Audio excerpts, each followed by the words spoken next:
누가복음 14장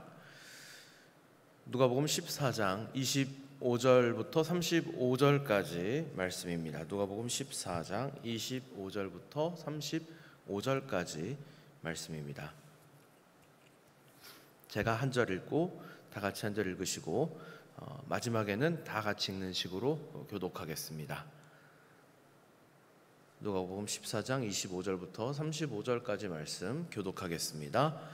수많은 무리가 함께 갈새 예수께서 돌이키사 이르시되 무릇 내게 오는 자가 자기 부모와 저자와 형제와 자매와 더욱이 자기 목숨까지 미워하지 아니하면 능히 내 제자가 되지 못하고 누구든지 자기 십자가를 지고 나를 따르지 않는 자도 능히 내 제자가 되지 못하리라. 너희 중에 누가 망대를 세우고 잘진대 자기 가진 것이 준공하기까지에 족할는지 먼저 앉아 그 비용을 계산하지 아니하겠느냐.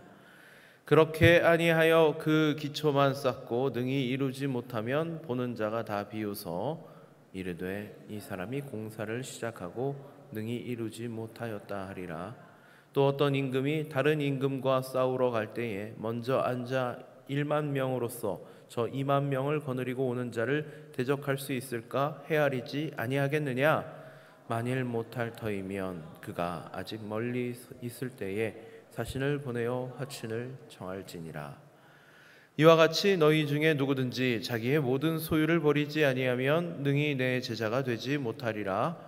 소금이 좋은 것이나 소금도 만일 그 맛을 잃으면 무엇으로 짜게 하리요. 다 같이 읽겠습니다. 땅에도 걸음에도 쓸데없어 내버리느니라. 들을 귀가 있는 자는 들을지어다 하시니라. 아멘. 오늘은 값비싼 은혜, 그보다 더 큰 은혜입니다. 오늘 본문에서 예수님께서 제자들을 향하여서 그분을 따르는 길이 얼마나 헌신을 요구하는가, 얼마나 철저하게 헌신해야 하는가에 대하여 아주 도전적인 말씀을 하고 계십니다. 오늘 사용된 표현들을 보니까 자기를 부인하고 자기 십자가를 지고 모든 소유를 버려야 한다, 이렇게 말씀을 하십니다. 우리가 항상 성경을 읽을 때는 이것을 나에게 주시는 말씀이라고 생각하면서 보아야 합니다. 그죠? 그럼 자기를 부인하고 자기 십자가를 지고 모든 소유를 버려라, 이 말씀 앞에서 여러분은 어떤 반응을 하시겠습니까? 어떤 생각이 드십니까? 고개를 저으며 이것은 내가 갈 길이 아닌가 보다, 혹시 이런 생각을 하십니까? 아니면 할 수 있을 것 같다, 이런 마음을 가지셨습니까? 이 말씀은 사실 도덕적인 부담을 가지라는 말씀이 아닙니다. 오늘 이 말씀을 우리가 깊이 묵상하면서 이 예수님께서 말씀하시는 제자도라는 것이 어떤 단순한 결단이나 명령이 아니라 이것은 하나님의 주권적 섭리와 은혜 안에서 이루어지는 성도가 걸어가야 할 성화의 여정이라고 하는 것을 확인하게 됩니다. 20세기 독일의 신학자인 디트리 본회퍼라는 분이 나를 따르라 라는 책에서 값비싼 은혜와 값싼 은혜를 설명합니다. 그러니까 우리가 구원받는 것은 은혜죠. 그런데 어떤 은혜는 구원받는 것에 그치는 그런 은혜가 있고, 어떤 은혜는 받은 구원을 가지고 적극적으로 제자된 삶을 사는 은혜가 있다, 뭐 이런 내용입니다. 그래서 이런 표현이 있습니다. 값싼 은혜는 죄를 용서하는 은혜이지만 죄로부터의 해방이 없다. 값비싼 은혜는 예수 그리스도를 따르라고 부르시는 목소리이다. 뭐 전부 다 동의할 수 있을 그런 내용이 사실은 아니긴 합니다. 인간의 책임을 강조한 내용이거든요. 하나님께서 우리를 구원하신 것이 단지 그냥 구원받는 것으로 끝나는 일은 아니다. 물론 이 부분에선 동의할 수 있습니다만 그 헌신이 없으면 그것은 값싼 것이다. 사실은 은혜는 값으로 따질 수 없다고 저는 생각을 하거든요. 이런 표현을 사용하셨습니다. 타협적인 신앙을 경계하는 그런 표현인 것이고요. 그리고 받은 은혜에 대한 반응이 없는 것을 경계하는 그런 모습입니다. 값비싼 은혜, 여기서 얘기하는 값비싼 은혜, 어떤 참된 은혜라고 하는 것은 우리의 전체적인 전인격적인 헌신을 하나님께서 원하고 계시는 것이다, 이런 설명을 합니다. 저는 이 통찰을 오늘 이 본문을 묵상하면서 같이 살펴보다가 사실은 이 값비싼 은혜라고 하는 것조차도 우리 인간의 힘으로 감당할 수 있는 일이 아닌데, 이런 생각을 하게 되었습니다. 사실은 우리의 어떤 그 헌신이나 결단조차도 사실은 하나님의 섭리와 은혜 안에서 가능한 그런 것이지요. 하나님께서 우리를 구원하시고 우리의 헌신을 요구하시는 것은, 그리고 또 오늘 예수님께서 오늘 본문에서처럼 이렇게 제자의 길에 대하여서 설명하시는 것은 희생을 요구하시는 것이 아닙니다. 이 말씀을 통하여서 우리를 성화의 길로 초청하고 계시는 것이죠. 오늘 본문을 보니까 예수님께서 많은 무리들이 예수님을 따를 때 그들을 향하여서 도전의 말씀을 하십니다. 이런 표현들이 제가 지난주에도 12장을 볼 때 비슷한 것이 나왔었습니다. 그래서 불을 던지러 왔다, 이런 말씀을 막 하셨었는데, 동일한 그런 이야기가 또 등장을 합니다. 물은 내게 오는 자가 자기 부모와 처자와 형제와 자매와 더욱이 자기 목숨까지 미워하지 아니하면 능히 내 제자가 되지 못하고, 누구든지 자기 십자가를 지고 나를 따르지 않는 자도 능히 내 제자가 되지 못하리라. 참 우리 예수님이 와라, 병든 자들 나한테 와라, 이렇게 말씀하실 때는 참 그분의 그 음성이 너무나도 꿀과 같고, 네 주님 제가 가겠습니다 할 수 있을 것 같은데, 오늘 이런 말씀을 하시면 주님 제가 가겠습니다, 이게 가능한 일인지 모르겠습니다. 자기 부모와 처자와 형제와 자매와 자기 목숨까지 미워하지 아니하면 내가 오라고 한다고 너네 올 수 있을 것 같니? 이 말씀을 하신 거거든요. 그렇지만 사실은 가족과 생명을 무시하라는 이야기도 아닙니다. 예수님에 대한 사랑이 모든 사랑의 기준이 되어야 한다는 것이에요. 그러니까 사실은 이 말씀은 우선순위의 문제를 이야기하는 겁니다. 이러한 것들이 있는데 이러한 것들보다 나를 더 사랑해야 한다. 우리 부활하신 예수님께서 갈릴리 호숫가에서 제자들을 다시 만나셨을 때 마치 베드로에게 질문하셨던 것처럼, 기억하시죠? 너 나를 사랑하니? 물어보셨던 것처럼 이 것들보다, 또는 이 사람들보다 나를 더 사랑하니? 이라고 질문하셨던 것처럼 저희들에게도 동일한 질문을 하고 계시는 겁니다. 너에게 많은 것들이 있을 텐데 그러한 것보다 나를 사랑해야 내 제자라고 할 수 있는 것이다. 그 말씀을 하고 계시는 것입니다. 십자가를 진다라고 하는 표현도요, 그냥 고난을 감수해라 이런 말씀이 아닙니다. 내 뜻을 내려놓고 하나님 뜻에 순종해야 한다라고 하는 말씀이에요. 이것이 어떻게 우리 인간의 결단으로 가능한 일이겠습니까? 오직 성령께서 역사하실 때 가능한 일이죠. 예수님께서 이어서 이 건축자와 왕의 비유를 통하여서 제자가 되는 데는 반드시 대가가 따른다, 이런 말씀을 하십니다. 그래서 이런 표현이 나와요. 계산해봐라, 셈을 해보라 하시는 거예요. 뭘 계산해보라는 거죠? 정말 내가 이거 할 수 있는 건가? 여러분은 지금까지 예수님을 따르시면서 어떤 대가를 치르셨습니까? 이렇게 고민해보면 우리는 곧 깨닫게 됩니다. 사실 난 딱히 한 거 없는 것 같은데, 그죠? 우리는 예수님이 십자가를 지셨던 것과 같은 그런 대가를 치르는 것은 사실 할 수 없습니다. 그러니까 예수님이 요구하시는 이 제자의 길이 인간이 감당할 수 있는 일인가? 우리가 계산한다고, 우리가 셈을 한다고 해서 이게 답이 나올 만한 그런 성격의 문제인 것인가? 이걸 확인하게 되는 것이죠.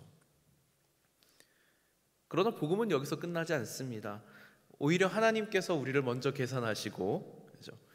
우리를 부르시고 의롭다 하시고 영화롭게 하셨습니다. 로마서 8장에 나오는 말씀이죠. 우리가 그분을 따를 수 있는 이유가 바로 이 은혜인 것입니다. 우리는 사실 주님을 따를 만한 계산이 서지 않는 자들인데 하나님이 이미 셈하시고 우리 수준을 아시고 우리의 역량을 알고 계시고 그럼에도 불구하고 우리를 부르셔서 하나님의 백성 삼으시고 의롭다고 하시고 영광스럽게 만들어 주셨죠. 이것이 은혜인 것입니다.